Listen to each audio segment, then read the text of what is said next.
No módulo 3 iremos a estudar alguns pontos importantes das teorias cinéticas desde o ponto de vista da cinética e da dinâmica química. En esta primeira aula iremos estudar os conceitos de controle cinético e controle termodinámico, que están baseados no conceito de energia livre de Gibbs, tanto a energia livre de Gibbs de ativação como a energia livre de Gibbs de reação. Existen poucos livros onde esse assunto é discutido. Eu recomendo para vocês este artigo do Journal Chemical Education, é um artigo do ano 1985, ou seja, um artigo antigo, porém muito interessante e muito didático, que explica este assunto de uma forma interessante e abrangente. Esta figura, então, foi retirada desse artigo, onde está mostrada uma reação hipotética de um composto A que pode dar o composto B e o composto C através de duas reações paralelas que também são reações reversíveis. Ou seja, existe a reação de A para B, a reação de B para A, de A para C e a reação de C para A. A figura está realizada em função da energia livre. E vamos interpretar isso como uma mudança de energia livre. Aqui está escrito energia livre, mas em algum lugar está colocado zero, e então é respeito a um zero arbitrário que foi escolhido. Normalmente, quando se faz esse tipo de cálculos, se coloca o zero ou no composto original, ou seja, o reagente, ou no composto que tem menor energia livre de Gibbs. Vamos lembrar que o ΔG é, por definição, ΔH menos T delta S, quando a temperatura é constante. Então, nesta figura podemos distinguir vários valores de energia livre. A energia livre de Gibbs do composto, que vamos considerar o reagente, que é o composto A, do produto B e do produto C. E também a energia livre dos estados de transição, ou seja, das configurações que correspondem ao estado de transição. O conceito de estado de transição será discutido com mais detalhe na aula de teoria de estado de transição, mas neste momento vocês podem considerar o estado de transição como o máximo da barreira entre reagentes e produtos. Lembrando que, segundo o princípio de reversibilidade microscópica, o estado de transição da reação A que da B é exatamente igual ao estado de transição para a reação oposta B que da A, e da mesma forma para C. Ou seja, o sistema passa através das mesmas configurações quando vai de A para B que quando vai de B para A. E nós vamos chamar isso de caminho de reação ou coordenada de reação. Vejam que estas são todas escalas arbitrárias, porque estamos discutindo este sistema de uma forma qualitativa. Então, nesse sistema, podemos inicialmente distinguir duas diferenças de energia livre de Gibbs. A diferença de energia para passar de A para B, que vamos distinguir como ΔG de ativação de A para B, que é a altura da barreira para passar de A para B, e a energia de ativação para passar de A para C, que é a altura da barreira para essa reação de A para C, e que se indica desta forma, como ΔG de ativação, este símbolo é indica ativação para ir de A para C. Nós podemos também indicar as energias de ativação para a reação inversa, para ir de B para A. Esta é a altura da barreira, ou seja, a diferença de energia entre o máximo e a energia livre de Gibbs do B. E mesmo para ir de C para A, temos aqui a altura da barreira. Então, vejam que a altura da barreira para ir de A para B é diferente que a altura da barreira para a reação de volta. É a mesma coisa para a reação para ir de A para C. Lembremos também que o coeficiente de velocidade depende exponencialmente de menos a energia de ativação.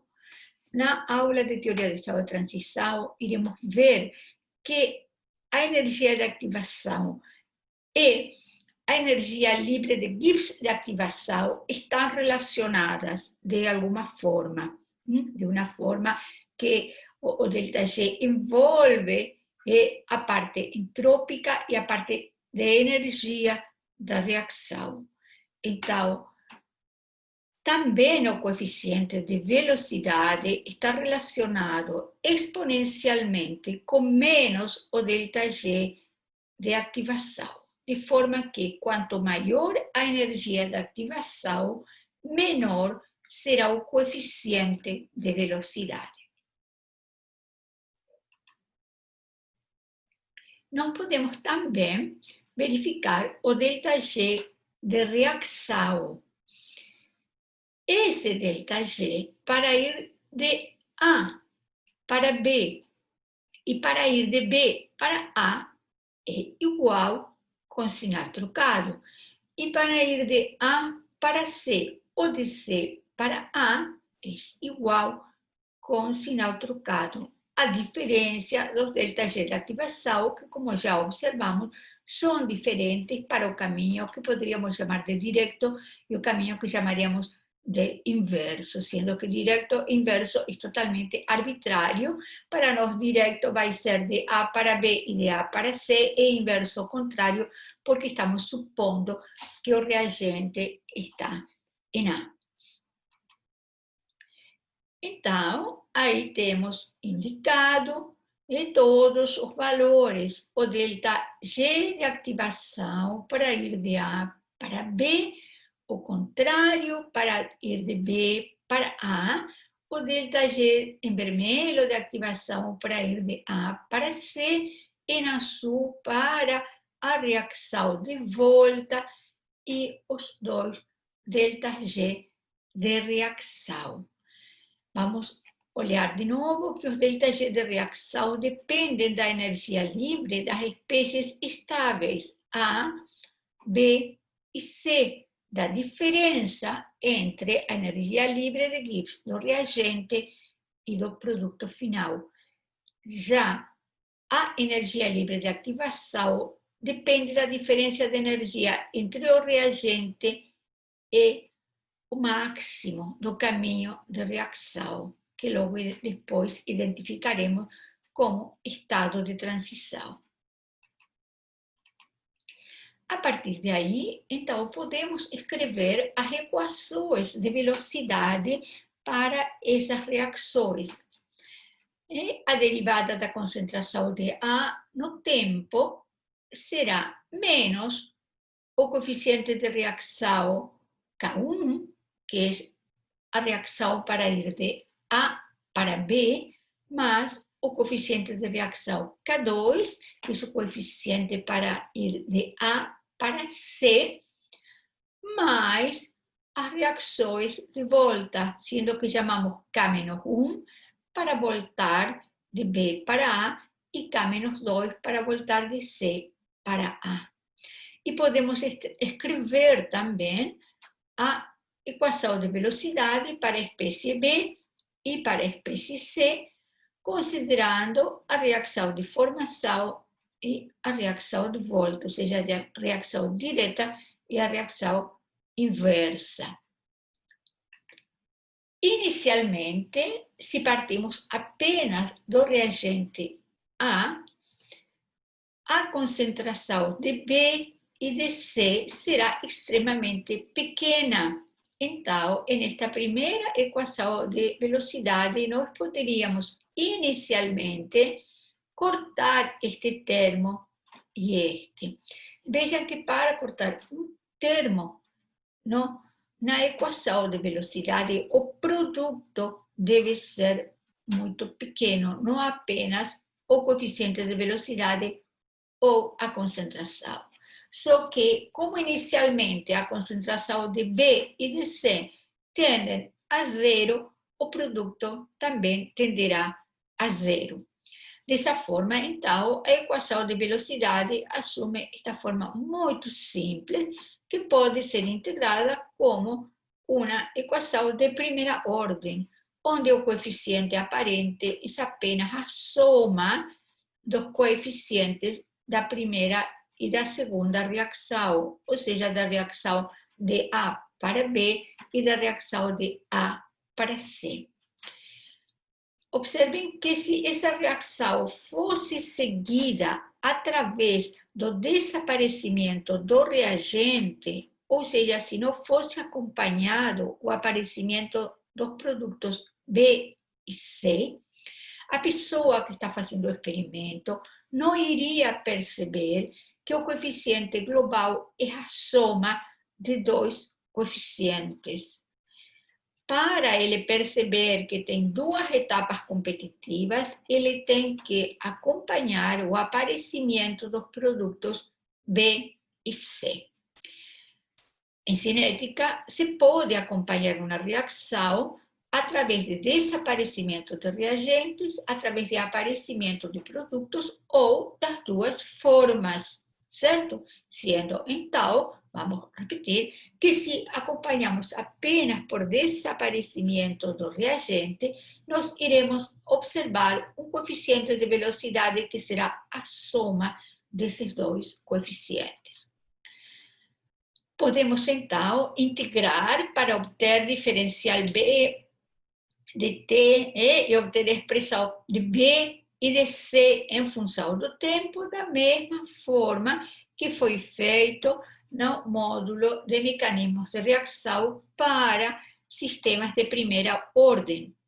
De forma, então, que resulta que a relação entre B e C depende da relação dos coeficientes de velocidade.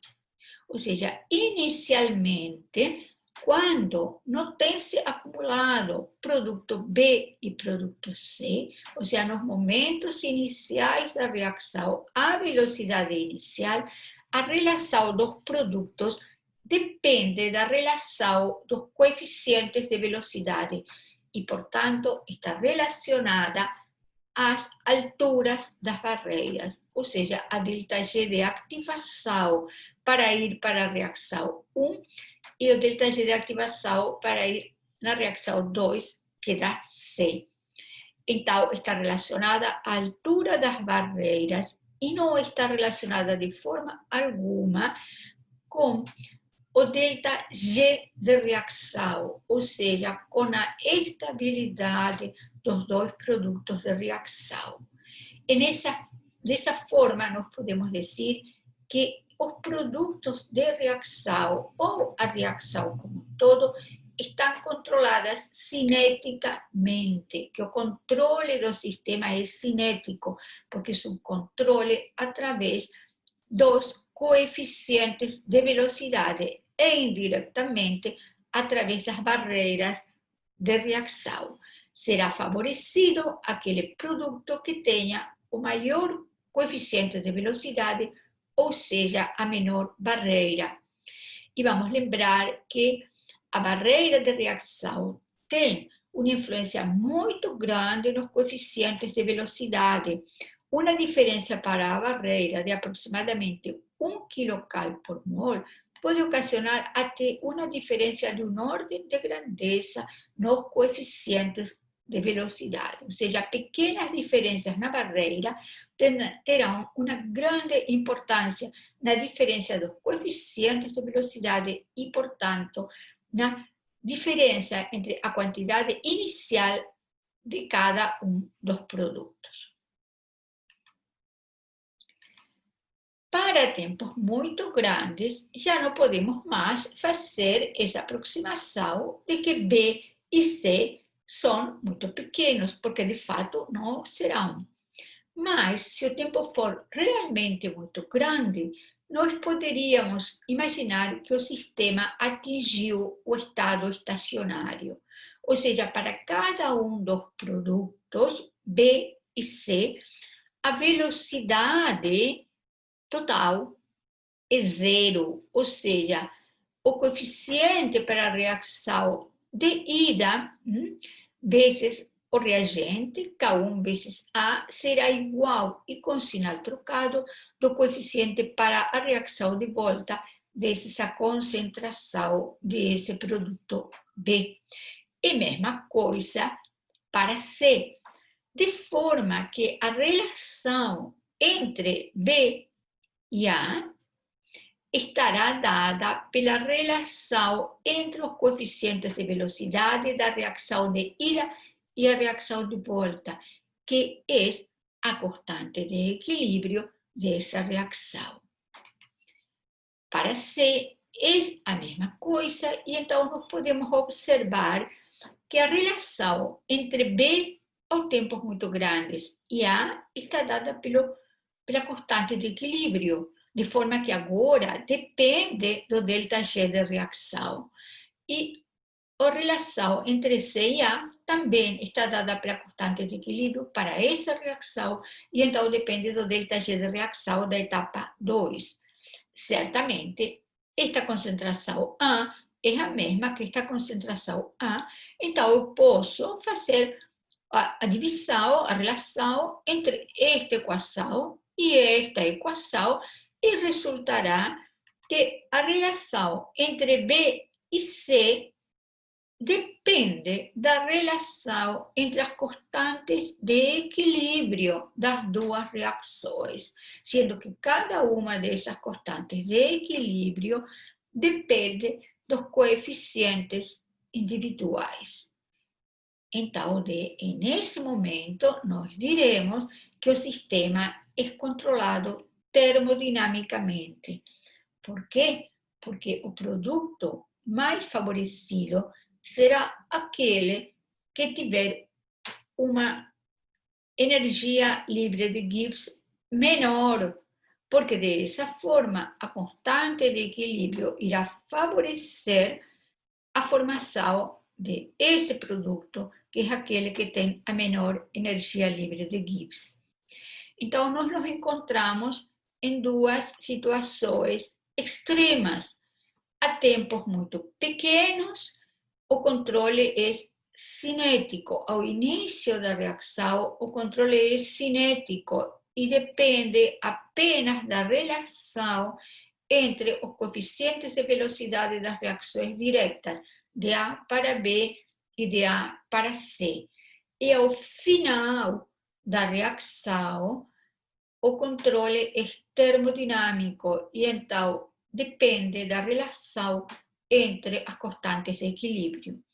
Ou seja, em tempos pequenos, depende da relação entre os coeficientes e, portanto, depende das alturas das barreiras. E em tempos muito grandes, depende das relações entre as constantes de equilíbrio e, portanto, depende dos ΔG de reação.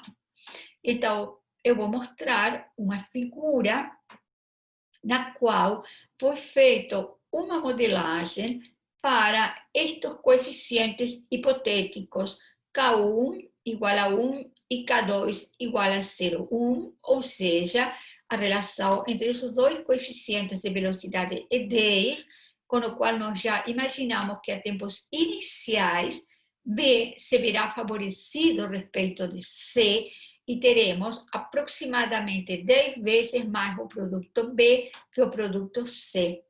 mas está dada também os coeficientes inversos, de forma que K1 será 1 dividido 0,01, ou seja, 100, e K2 de equilíbrio será 0,1 dividido 0,0005, ou seja, 200, de forma que a constante de equilíbrio K2 é o dobro da constante de equilíbrio K1, do qual nós, então, vemos que ao final da reação, quando ela atingir o equilíbrio, depois de um tempo grande, que ainda não sabemos quanto será, o produto favorecido será C.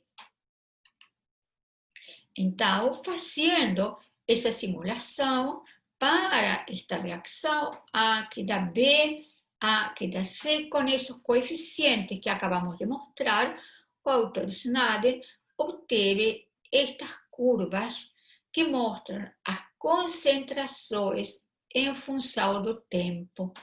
Então, vocês observam que a reação de A que dá B e que dá C, quando nós acompanhamos A, mostra que o desaparecimento exponencial do reagente A em um tempo é bastante pequeno, em poucos minutos A desaparece. B aparece muito mais rapidamente. Por quê? Porque seu coeficiente de velocidade, o coeficiente de velocidade para ir de A para B é maior que o coeficiente de velocidade para ir de A para C. Por quê? Porque a barreira de energia de A para B é bem menor.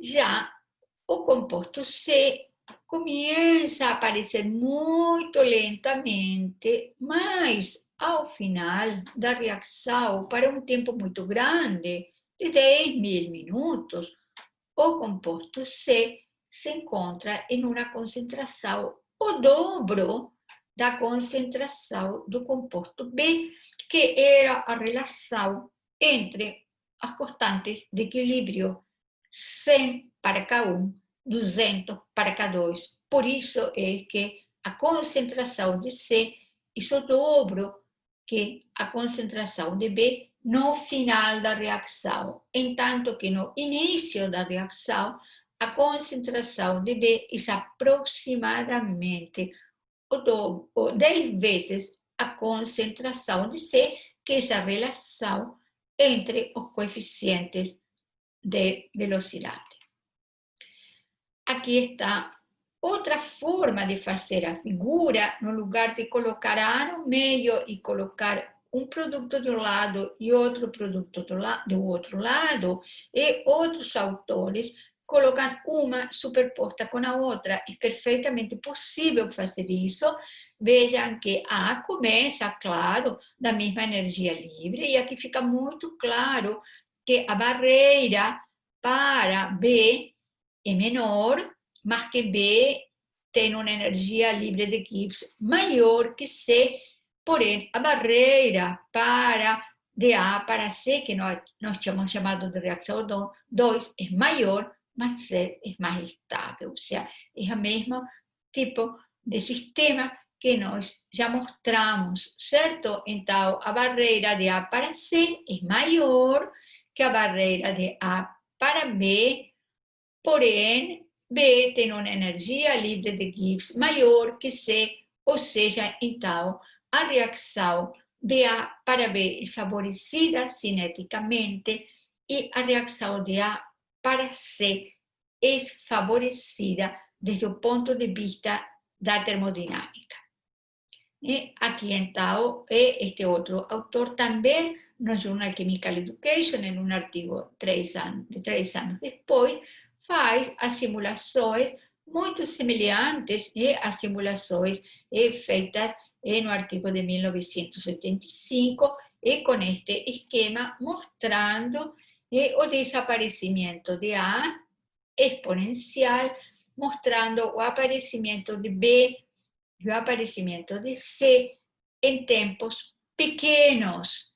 E em tempos grandes, se observa novamente que C es mayor que B, porque B aumenta y después comienza a disminuir porque a reacción está voltando.